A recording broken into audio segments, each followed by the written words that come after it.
I made it very clear, she made it very clear, and we stood by that. In fact, I repeatedly said, even in my diary session, that she kept me on my toes. About Kola, the only thing I said about you is that you are a kisser. Every single HOH has stepped on that chair, I've seen you with them.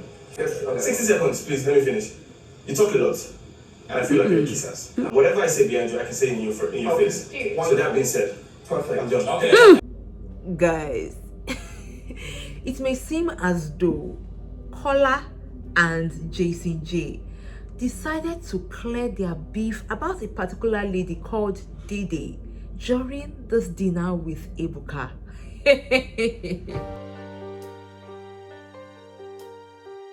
Did you watch the dinner party with Ebuka? Like, I was very confused. I was like, did Ebuka come into the house to cause more chaos, or did he just come to bid them farewell, or did he just come to just add a bit of spice before the show ends? Anyways, in case you missed it, I'm here to talk about some of the things that happened when it comes to the dinner party with Ebuka, plus the kind of conversations that we had, and some key things that somehow I do not agree with Ebuka about, and some of the things that I do agree with Ebuka about.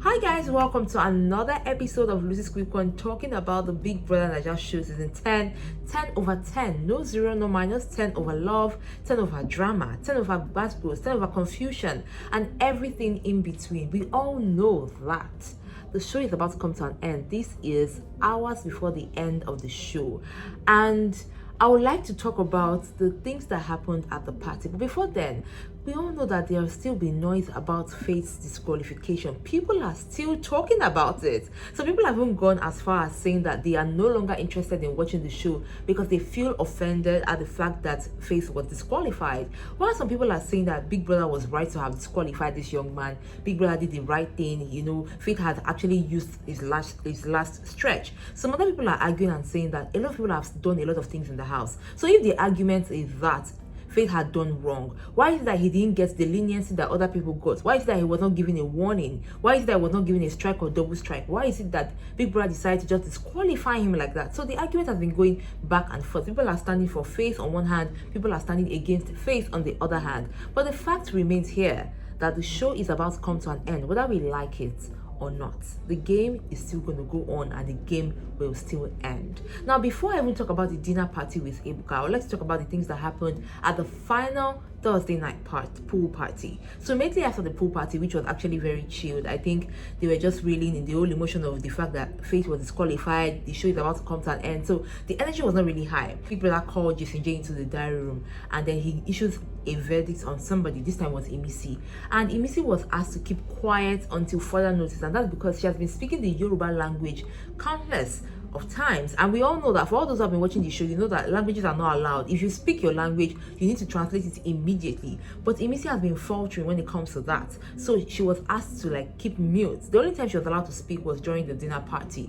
But I've been watching her. I don't think this girl has been keeping mute, especially after the dinner party. She was whispering to Kola at the extent that Jesse had to give her a final warning from Big Brother saying, "Babe, you are flouting the rules. You mean, better be careful." My mommy always says something, last minute or last second is always very dangerous. People have to be very careful. Now let's quickly talk about this dinner party. So these guys were asked to dress up, you know, get ready, and you know the finalists are no longer 10, they are now 9. So they were ready, and they had a guest coming, and they saw Ebuka, and everybody was like, "Hey, Ebuka," because you know the last time that Ebuka came into the house, right, somebody, in fact not just one person, Thelma Lawson and Brian Morgan had to go home. So when they saw Ebuka, they were like, "Hey, this guy, we'll enjoy this party. We already know that somebody is going home."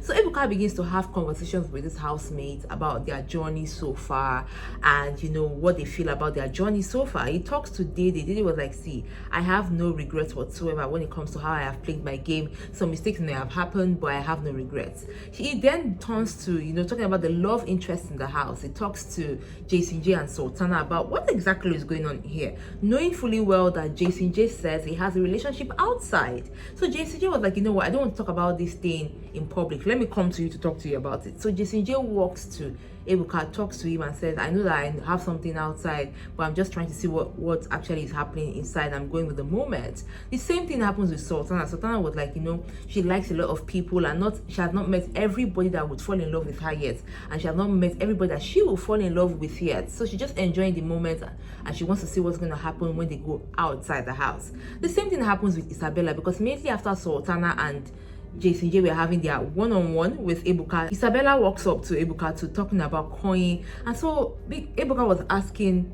Isabella, saying, when it comes to you and coin situation, what exactly is going on? Because remember that there's still Kayekomi, so he had to ask her, would you rather leave Kayekomi for coin? And she was arguing, saying that there were things that Kayekomi must have said that she wants to get clarity on that, so she does not know where she stands with Kayekomi. And he was like, but you have to choose, is it Kayekomi or is it Coin? At the end of the day, she was like, she would rather go with Coin than Kayekomi. That in as much as she and Coin are having some back and forth, but she would rather go with Coin. That's all well and good. They went on and on talking about this whole thing, and then Ebuka decides to play the clips of the highlights of each of those housemates. He starts with Dede, and like I said before, Dede said she has no regrets whatsoever. Then he actually had to ask her, see, when it comes to your relationship with Coin, who you said is your best friend, what actually happened then? I really did notice that these guys are not talking together as much, and then there was a clarity on what actually happened. So Konya explained that there was a time he mistakenly hit her, and then she didn't want to talk to him again because of that. He tried to apologize, tried to talk to her about it,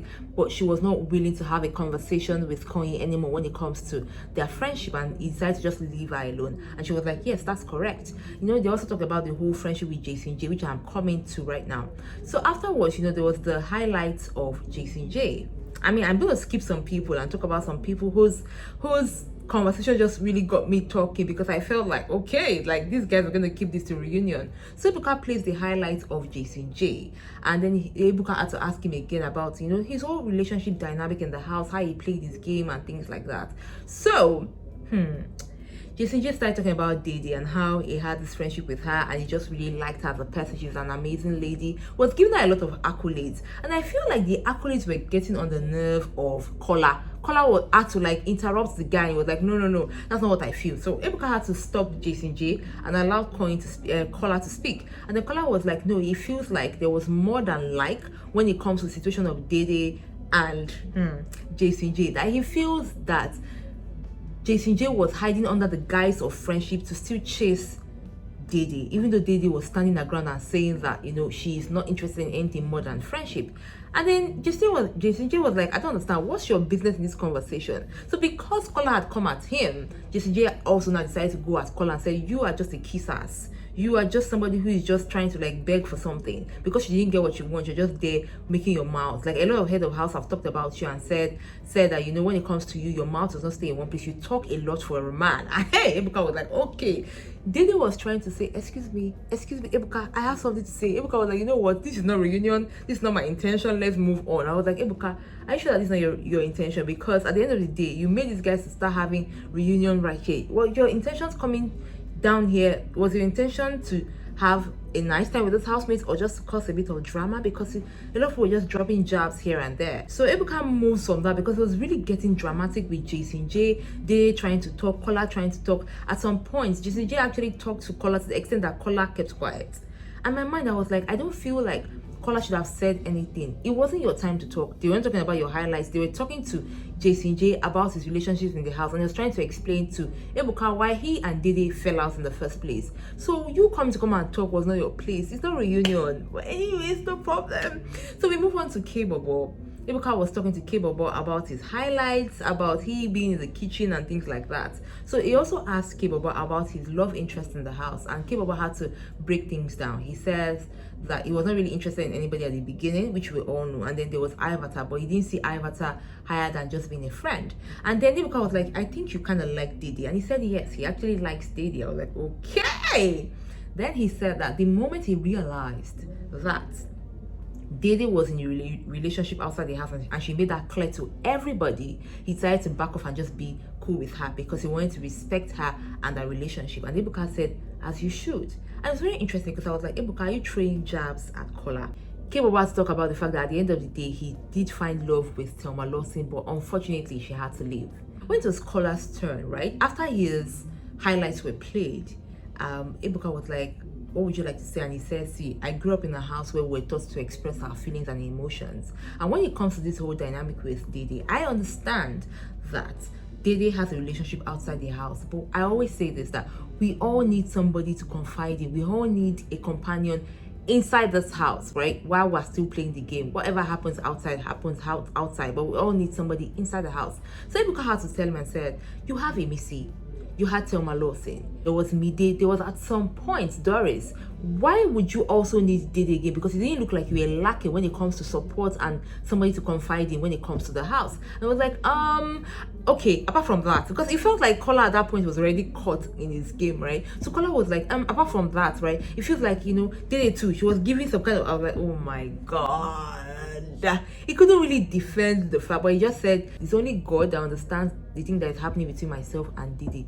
They just sat down there quiet. It was how everything now started feeling like it was circling around her. When it came to Kanye as well, they were talking about the whole Dede situation and why they are no longer friends. Like, it just felt like everybody was just circling around Dede, and Dede was just there, sitting down there, watching as this drama unfolds. Now, before I end this episode, I would like to talk about the end of this party before Ebuka left, right? Before Ebuka left, the housemates were asking Ebuka, okay, how do people see us outside the house? And we all know that Ebuka cannot say anything. So they now said, Ebuka, so you have been watching the show for 24 hours, right? Tell us, how do you see each and every one of us? So Ebuka had to take turns to describe each of these housemates using a word. He starts with Kola. He says Kola reminds him of the word vulnerable.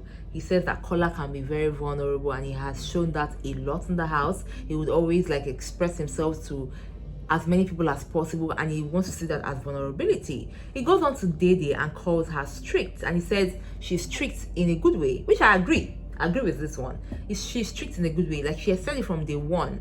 She has a relationship outside. She stood her ground even till the end.